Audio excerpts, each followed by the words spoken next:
Welcome back to another episode of Intake Talk Show. I am your host, Bertha Freeman-Barrett, and it's time to shine the light from a mental health perspective. Today's episode is incredibly special.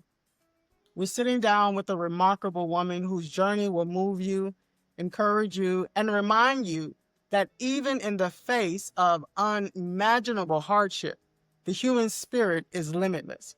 Our guest is a fierce actress, content creator, a vibrant light in the digital space, and a proud cancer survivor who has turned her pain into purpose and her story into service.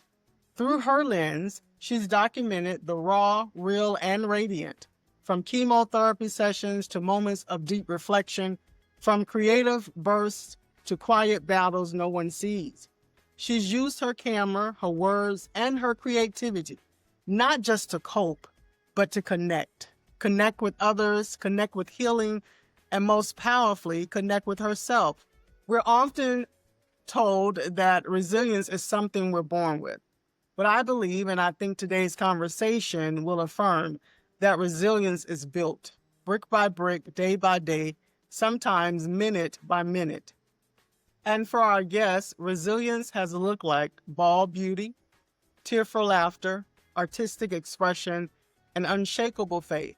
You'll hear how she redefined femininity, how she embraced vulnerability as her superpower, and how she found joy in the midst of a storm. You'll also hear how her creative work, whether through short videos or visual storytelling, became a lifeline, not just for herself, but also for others walking through their own dark night. In this episode, we're diving deep into her story as she navigated her experience with positivity and boundaries to protect her belief.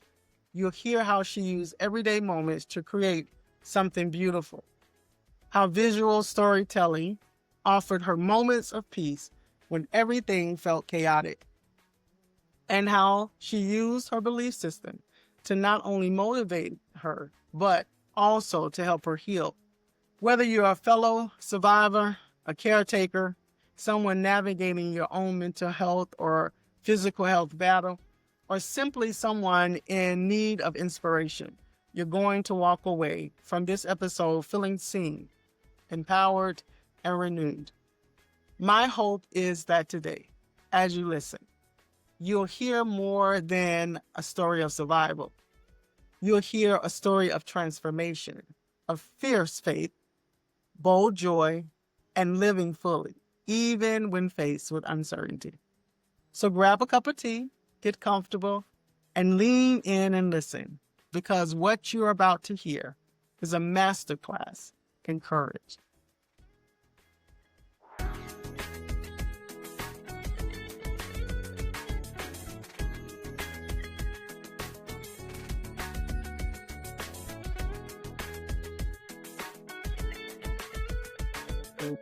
Welcome back to Intake. I'm Bertha Barrett, your host, and today I have with me Miss Britney Caldwell. Britney, welcome to the show. Thank you for having me. Thank you for being here. So I want to talk about your inspiring journey. When we spoke earlier, I told you that, I was on Instagram and I just happened to see you and you inspired me. So I was like, yeah, I got to follow this journey with her, right? Because I thought you showed so much courage behind all of that you were going through with the cancer, right? And that's a tough situation, but you use your creativity to really, journal that. Yeah. And you were quite vulnerable a lot of times. And that was helpful because it's helpful to a lot of people.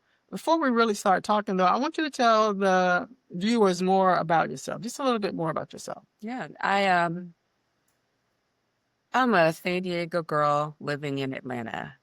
I moved to Atlanta because I wanted to be around Black people. Okay. All right. Full stop. I've been acting since I was 14 years old. It's been the thing that I always knew that I wanted to do. I just had to find my way in. I got you. And it's kind of been the primary pursuit in my life. There have been plenty of other things woven in. I went to undergrad because I was like, when I have kids, I want them to go get their degree. I feel differently about that now, right? But that was the whole point. Right. So I studied theater. Well, life is interesting because I needed that degree to go to grad school, which is where I really got my acting education. And I only went to grad school to make sure I was serious about acting. Right. I was a hairstylist for a long time. I did that so I would never have to have a real job.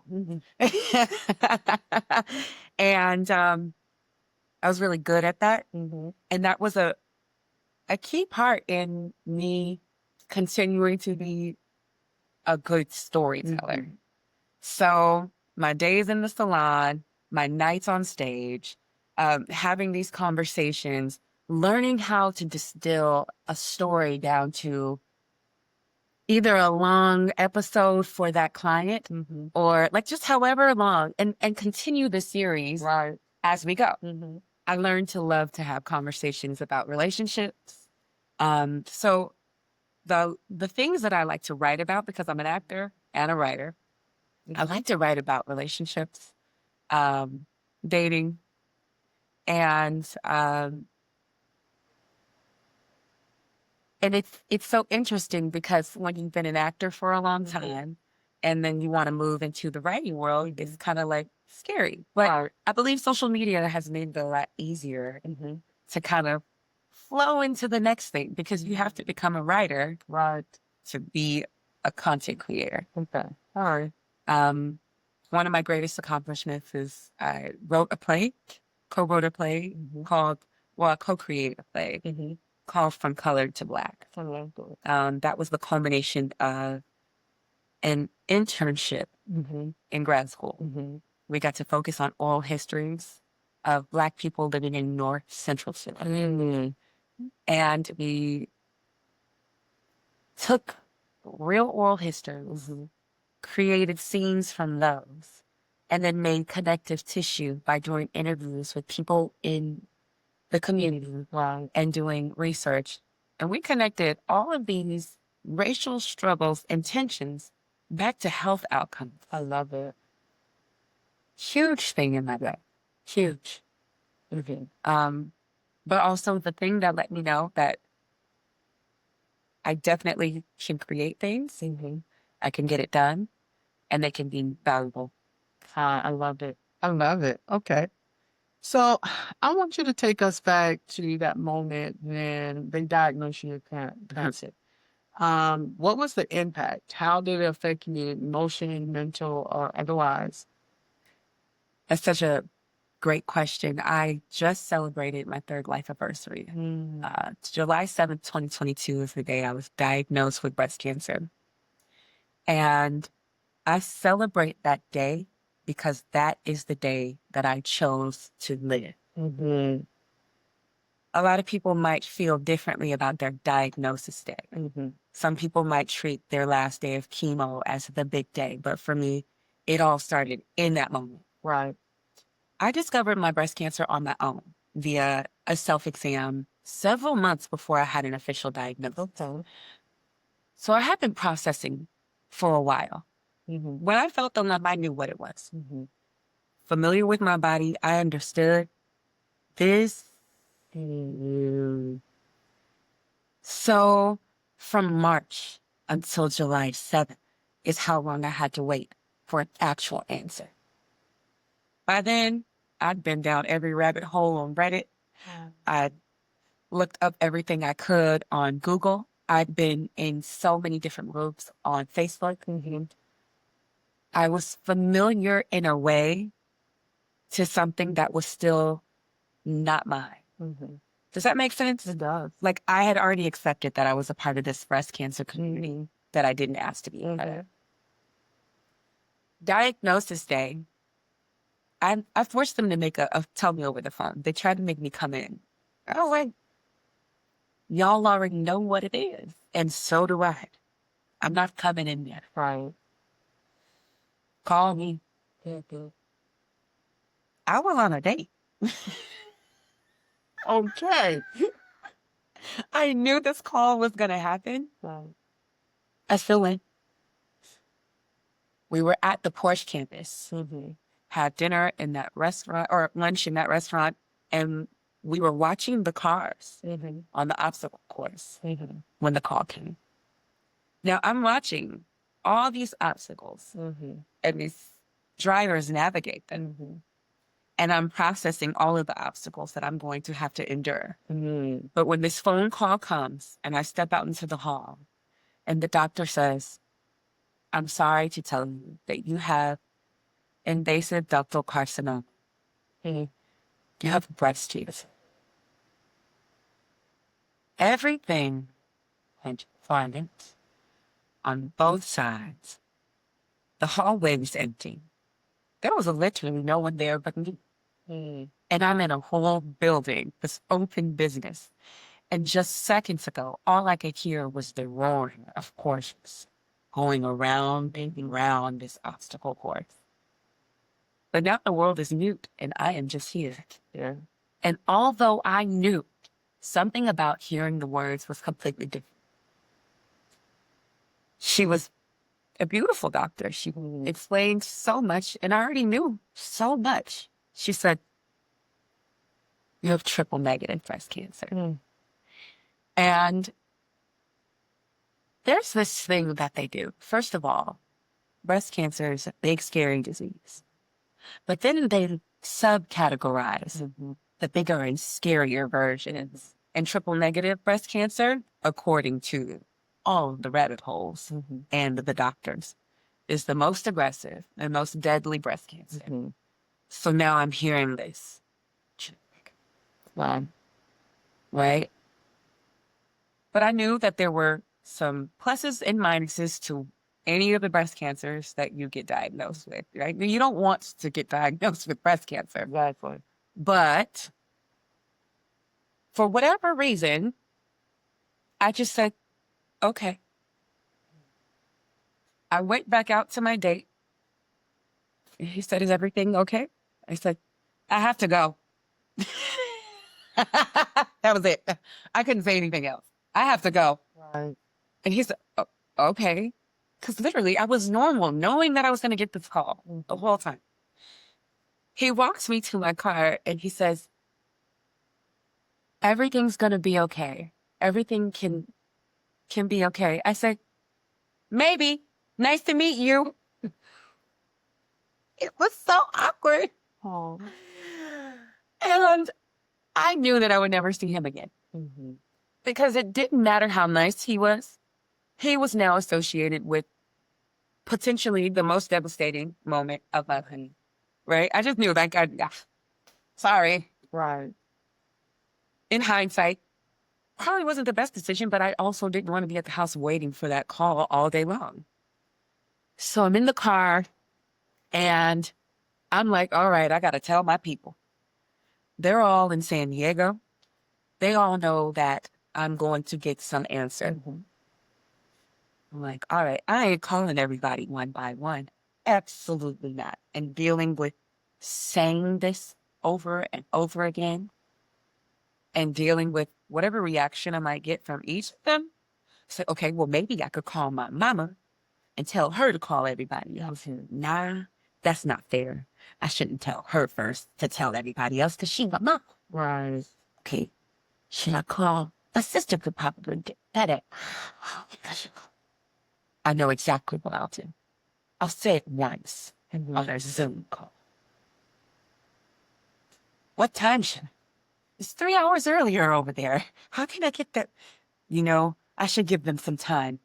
Hey guys, get on a Zoom call in 30 minutes. That's all I had. Sat there. Everybody pops on the Zoom. Everybody's trying to keep a really bright face. But they all know what I'm going to say.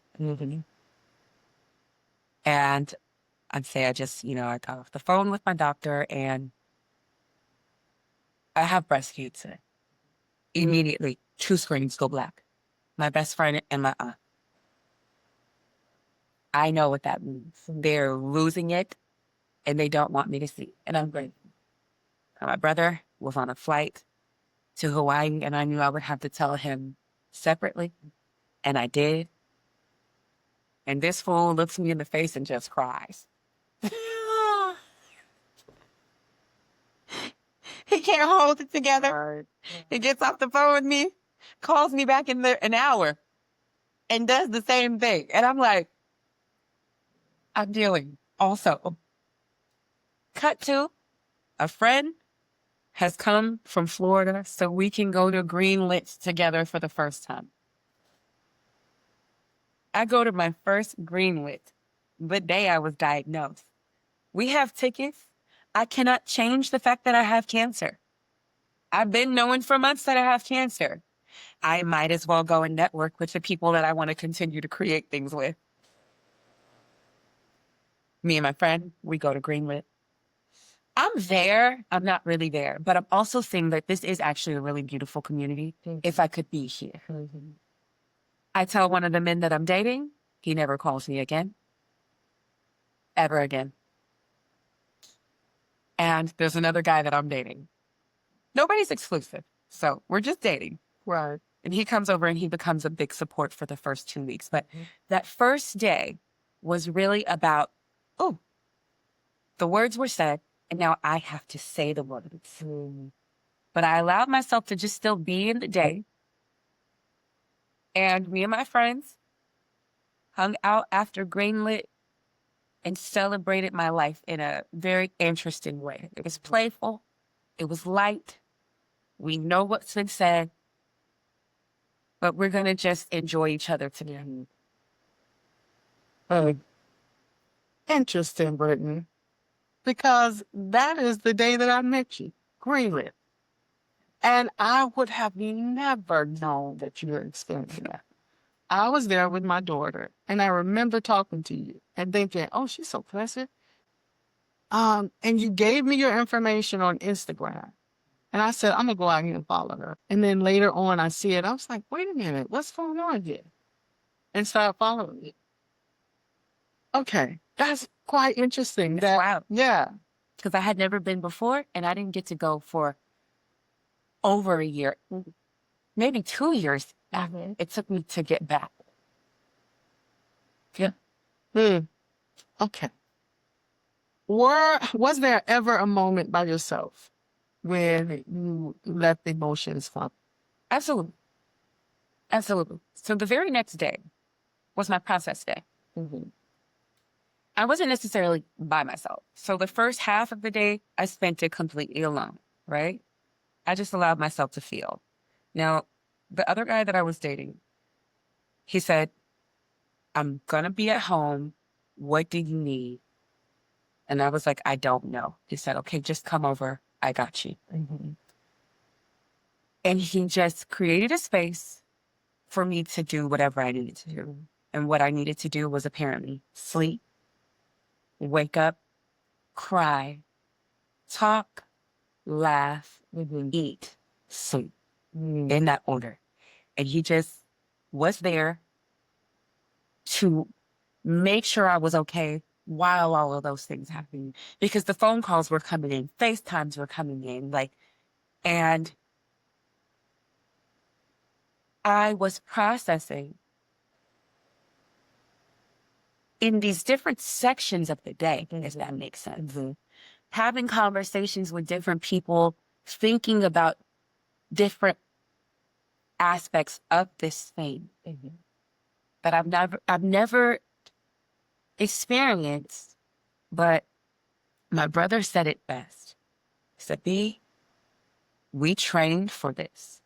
We didn't know what we were training for, but we trained for this. He's absolutely right.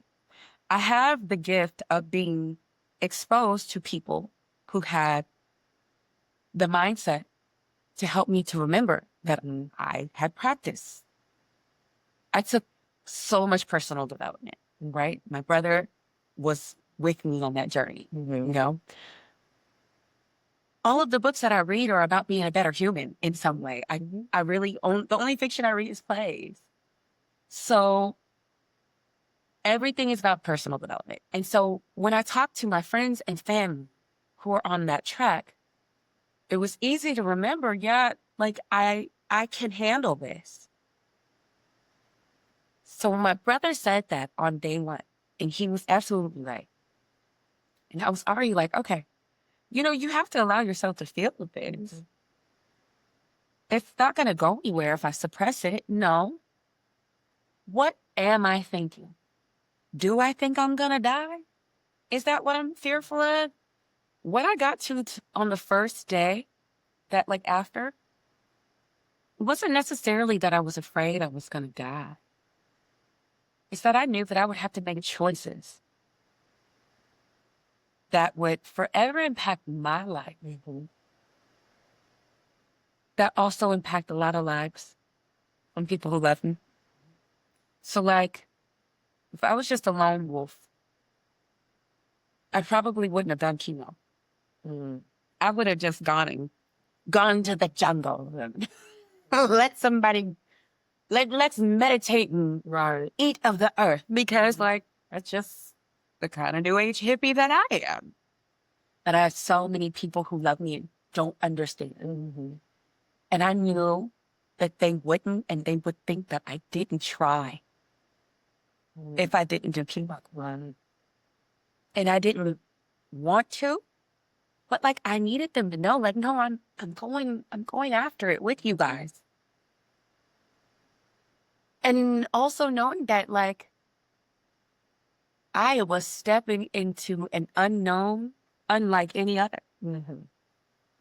If we see what cancer looks like, but nobody knows unless they've been through it or been right next to it. And even if you're right next to it, you don't know. Right. So all of the unknown was just a lot for me. And I allowed myself to feel that way that day. But on that day, I knew I'm not going to hide. I was on the phone with my mom, and you're not able to record the audio from a FaceTime call, but I did record. I screen recorded our FaceTime call because there was magic happening. And my mom's mom, my grandmother, had breast cancer twice. And she lived. But my mom was so scared. I guess I could see that she had been crying since I told. But I was so light about it. And I came up with one of the things that I would continue to say on Titties Out Tuesdays, which is the day that I encourage people to do their self-exam. Caca! Titties out? I created that on the phone with her, and I can see on this video us cracking up laughing. And she's like, girl, you are crazy. And I'm like, I mean, we have to tell the people so that they could also have the opportunity to find it. Because if I hadn't found it myself, I was 36 upon diagnosis. Nobody was going to give me a mammogram until I was 40. 4 years, I would have been down. Right. Out of here. Right. So I had to figure out how I could tell young women in a way that they could hear. Right. Hey, no, you have to do this too. Be aware that this can happen to you. So like that day, though, I shed a lot of tears. I laughed more. I laughed more. And I felt very loved that day to be able to pick up and move forward. I love it. I love it. So I have a whole list of questions, but on this paper, but my brain is like going like, okay, we need to ask this and we need to ask this. But was there a moment after the diagnosis? Because one thing I'm learning is that the people that love us, they love us so much that they often feel the pain, right? They feel, the pain of what could happen. And sometimes in them feeling the pain and crying and all of that, it can make you yourself go like, oh my God, like, should I be worried? Is something really going to happen? Was there ever a moment when you felt that? Because what I heard you say is when you initially made that announcement, auntie and best friend got off the screen and you were like glad for that, right? Brother, though, he was real. He cried right there in front of you, okay? So was there a time, after that diagnosis that you felt like, okay, maybe I should question because you saw the emotion with those that love you? So there was a lot of times. And the thing is like my brother, that was the first time that I realized I'm going to have to shield myself from this because your fear is powerful. And that was a lot of the journey, navigating other people's fears that they try to pour on you and having to stop people. I don't believe what you believe. Right. So I need you to see it how I see it, or we can't keep talking about it. Yeah. I created firm boundaries about that because I do believe there is so much power in the tongue. I believe that there is power in your beliefs. So if you believe something, it's more likely to be true, or you're going to see it that way. So I had to get people on the same page with me.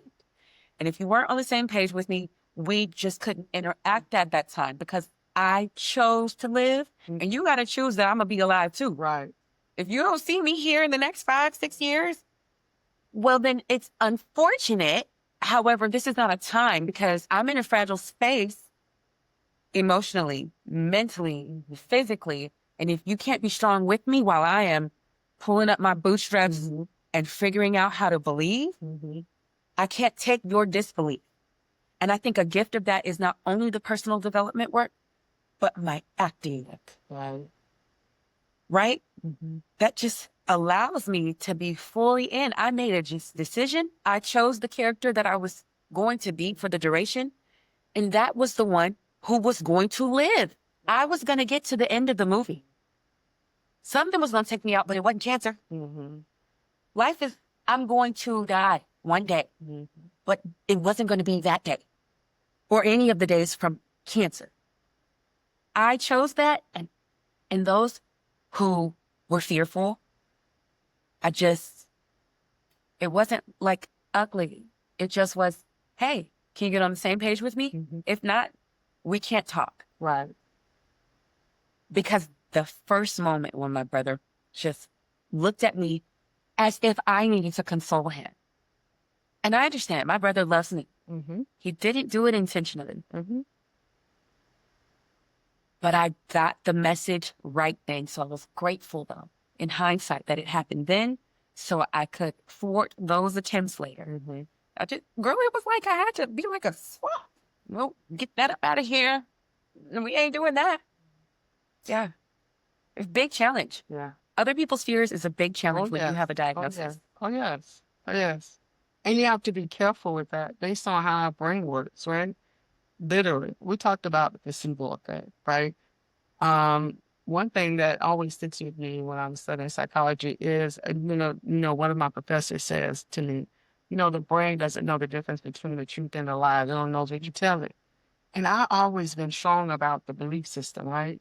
But when he said that to me, it was like, oh my God.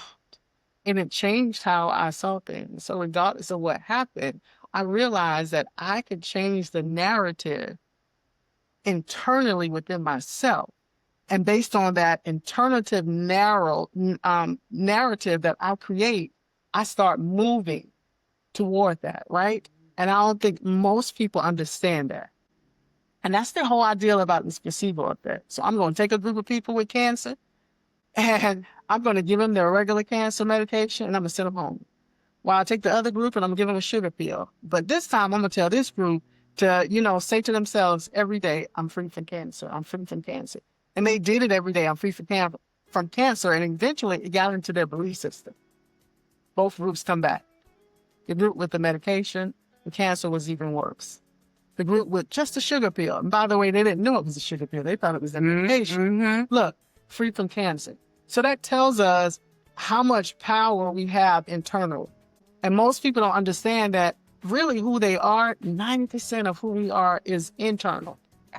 And it's important to focus on that internal self, how you believe, how you perceive.